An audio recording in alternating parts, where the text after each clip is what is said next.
Let's look at the news from Ukraine. Another 10,000 of Ukrainian soldiers have completed their training in the United Kingdom and are now returning to Ukraine to fight. And supposedly they are coming back with full gear and equipment. This is the United Kingdom's contribution to Ukrainian war effort. Training troops is incredibly expensive and it requires a lot of expertise and knowledge. The UK is helping to train them. 10,000 at the time, rotating in and out. I'm sure these 10,000 will do great work in Ukraine. Winter is coming, and it's not just something from out of Game of Thrones. Winter is actually coming. Estonia is supplying itself with gas from the United States, and Ukraine needs winter uniforms. Canada is donating 500,000 winter uniforms to Ukraine as part of a 47 million Canadian dollar military aid package to Ukraine. Do you want to party? Hell yeah. No, you're not ready yet. I must teach you the ways of the wise. Ooh-ah, ooh-ah.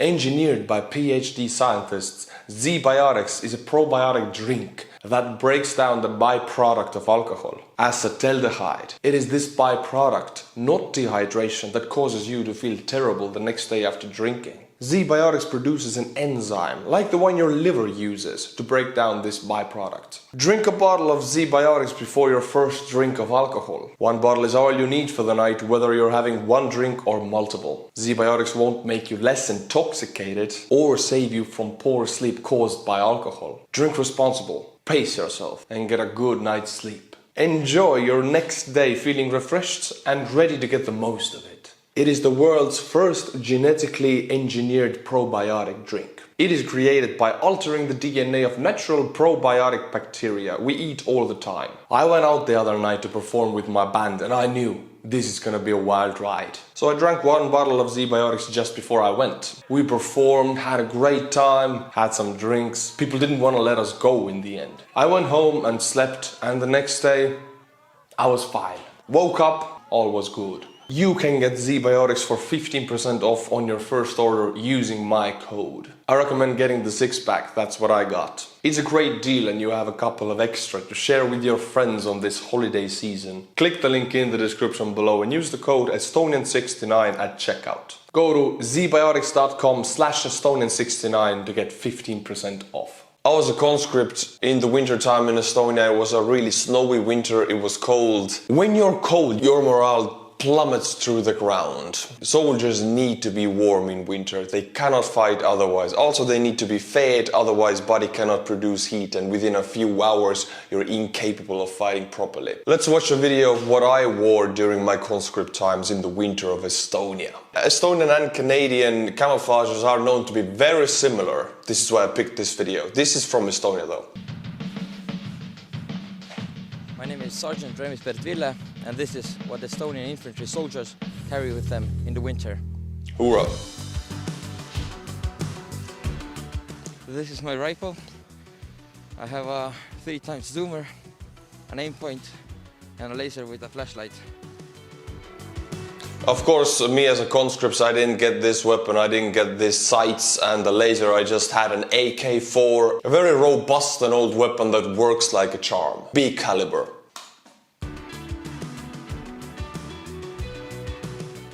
Bayonet.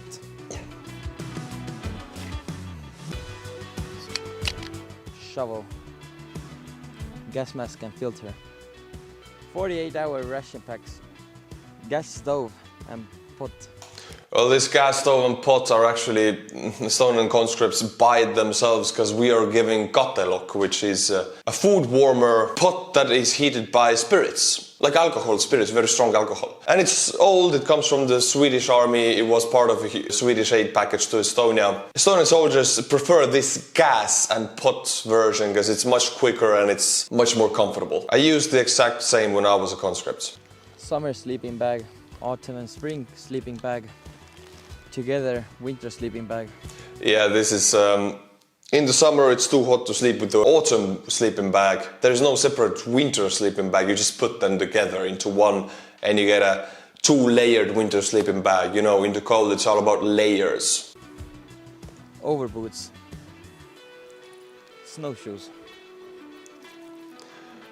Again, I gotta say, our boots, we had to buy them ourselves. They were only $20, 20 euros. It doesn't really matter. And snowshoes, we weren't given ones. And these skis, they are hand-me-downs from the Swedish army again. They're very, very old, but they do work. The Winter War, Finnish had the ski battalions, Soviets didn't. If there's a lot of snow and a lot of cold, if troops are not trained to move with skis, they will not move at all. You cannot move in the deep snow with your feet. Not for longer distances. Waterproof clothes. Vivid tent.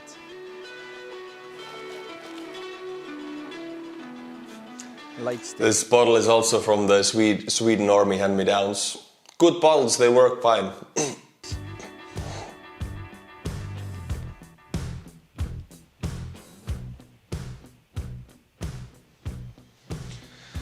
Yeah, 45 kilograms. This is about what an Estonian infantryman or an Estonian conscript looks like in the woods in the winter. Pretty much self-sufficient if they have the 48-hour food rationing packs. They don't need anything else. It's a hard life, but they can make do. This is more than can be said about the Russians. Putin made an offer to Germany to resume gas supply via Nord Stream 2. Nord Stream 2 is not damaged by the explosions right now. Germany rejected this offer. Germany is in dire need of gas, and they said, no, this says something. I will read a segment from this article. Independently of the possible sabotage of the two pipelines, we have seen that Russia is no longer a reliable energy supplier, and that even before the damage of Nord Stream 1, there was no longer any gas flowing.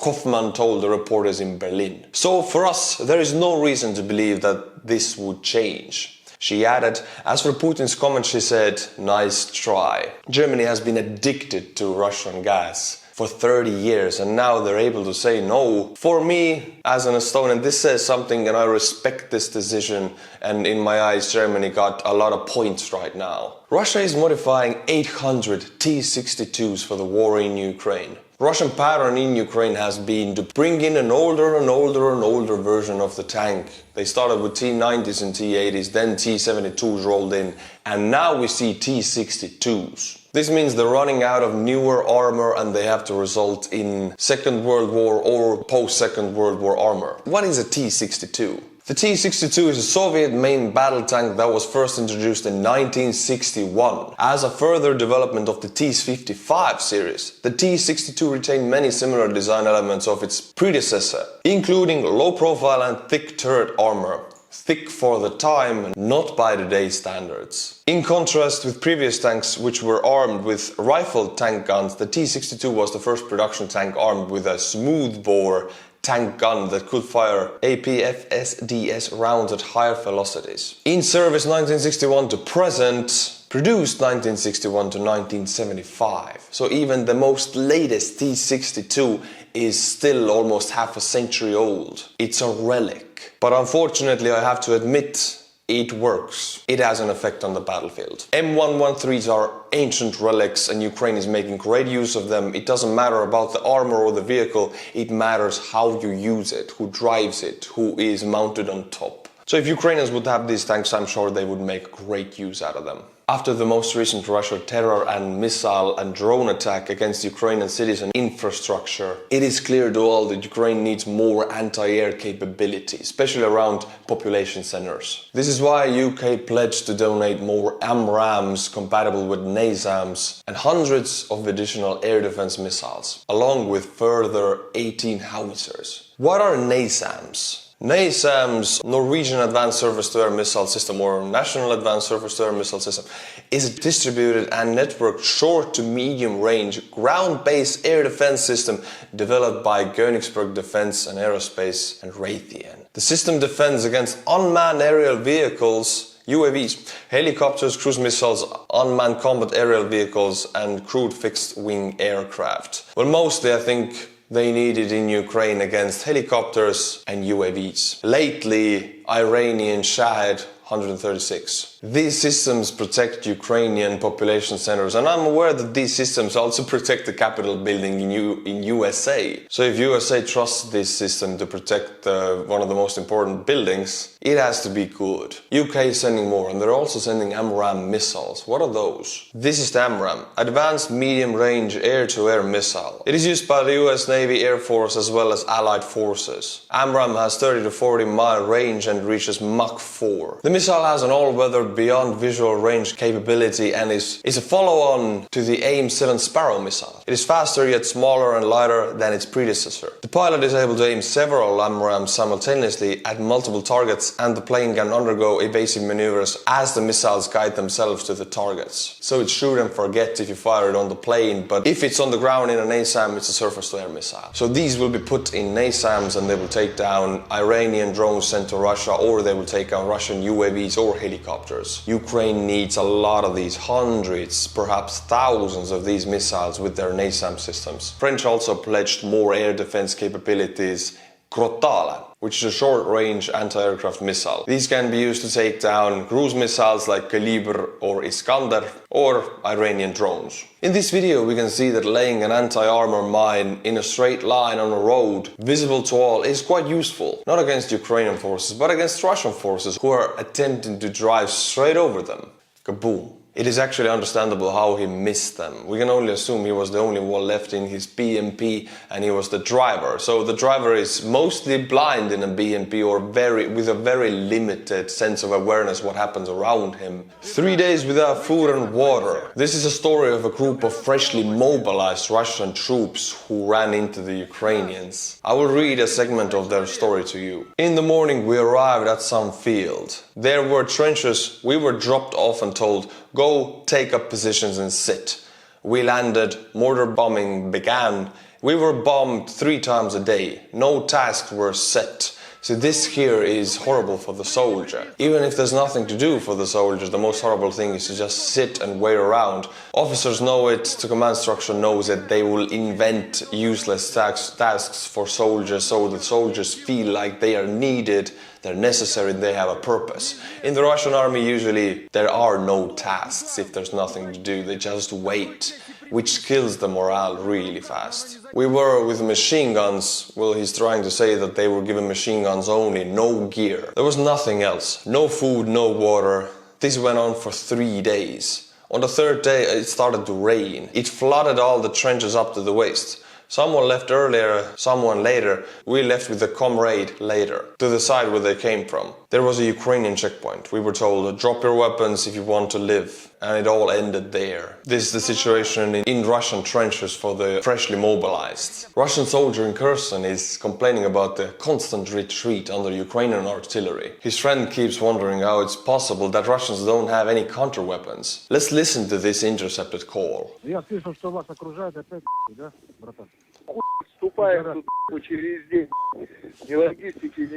No logistics, no nothing. Ukrops, they call the Ukrainians ukrop, insulting a little bit. Well,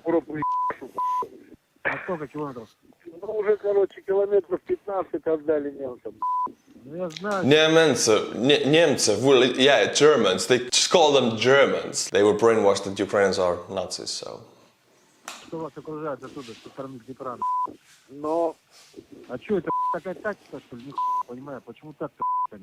Весь фронт назад отступает, охлаждает. Ohoils are pushing. This is also an insulting term for the Ukrainians.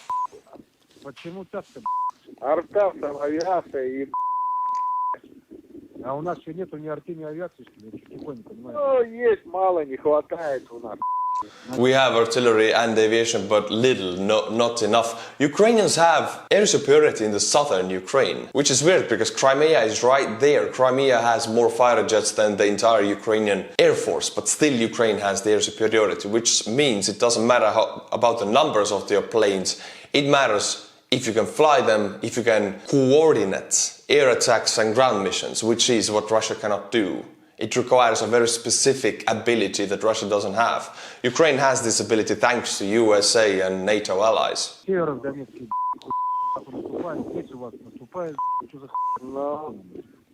ты знаешь, сами в шоке. Ну, нахуй, не жрем, не моемся, не хуемся, ебать, вот по лесополкам, как бичи. Сегодня за ночь 2 раза позиции меняли, ебать, лопаты, ебаные, только как круто. So if you listen to the Russian language, it's beep, beep, beep. Only swear. Every third word is a swear word. It's very strange. In the woods, like homeless, as he describes. What can be the morale of these troops? Рот рыть, успеваешь. Тебе когда заканчивается?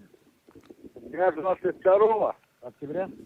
но Yeah, when's your contract ending? 22nd of October. It's not gonna end. Putin changed the law. After mobilization, the law has been changed in Russia that all who came as a volunteer for 6 months, contract soldiers, their contracts are now going on indefinite. No time about them. Forever. These volunteers cannot leave the front line. 5 ноября, значит, здесь будешь уже, в Иркутске. так может и не успел. Не говори. Ну, Правильно, но вас в кольцо-то не возьмут, нет? Нормально все будет? знаешь что, у нас уже 3 раза, но мы успевали откатываться. Мы постоянно в пупе остаемся. У нас еще не хватает вооружения, техники, да, людей, да? Но арта задавливает Укроповская. А у нас еще нету ни что ли? Куда видишь, недостаточно, видимо, если нам не дают башки поднять. Они это всего. We're talking about right now is the initiative. Ukrainians are firing all the time. They won't let us raise their heads. So Russians don't have time to do anything else except react. If you are the reacting side in a war, that means the other side has the initiative. That is the beginning of the end. The initiative, very important. Ukrainians took the initiative about 1.5 months ago when they started in Izium. Now it carried on to the southern front. Russia is the reactive side. Ukraine makes the moves first. They keep the fire so intense with their artillery that Russia can only react. They cannot make any moves of their own. Ukraine has the initiative. Танки, грады, ураганы, самолеты, вертолеты, минометы, гаубицы, со всего гаубицы у них такие пол-лесополки подлетают на. Тут урод, а двери пулеметы бросают, такие посылки. Кто сами? Наши кто? Наши и бросают и да? Бегут. Конечно, по всему фронту. Very bizarre hearing about this. But this is how the information spreads also. The Russians speak to their own relatives and friends in Russia. And the Russians in Russia, it's really hard for them to listen to this because they have been brainwashed and they have been fed this info that they're winning every day. And they hear this from the front lines that everything is screwed up. Day 4 and still no train runs on the Kerch Bridge. No military supplies for the Russian front near Kherson and Zaporozhye for 4 days. Not in big quantities. As much as I know, the Russians are very careful about letting trucks cross the remaining section of the Kerch Bridge. They are afraid about the vibrations. The explosion knocked the bridge out cold too easily. So the Russians are aware of this, knowing that if heavier vehicles go over it, the bridge might collapse. Because of that, there's a 900 truck long traffic jam waiting to get over that bridge. These trucks are carrying civilian supplies, food, and also military supplies. They cannot cross the line. It's 3 to 4 days long. So yeah, you don't have to destroy this bridge to render it useless. What's the point of a bridge if you cannot go over it? Small civilian cars, they can go over it daily, no problem about it. But heavy trucks, they can't. And if trains are not going and trucks are not going, how are the Russians getting their equipment? They're equipped only with trains and trucks. They cannot fly over the southern front. They will be shot down. A few more weeks of this situation and we can expect another huge counterattack in the south. My friends, thank you for staying with me. Thank you for staying with Ukraine. I appreciate you. If you like what I do, Patreon link is in the description below, as well as Knock 'em Out Cold merch and t-shirt. Until my next video, Slava Ukraini!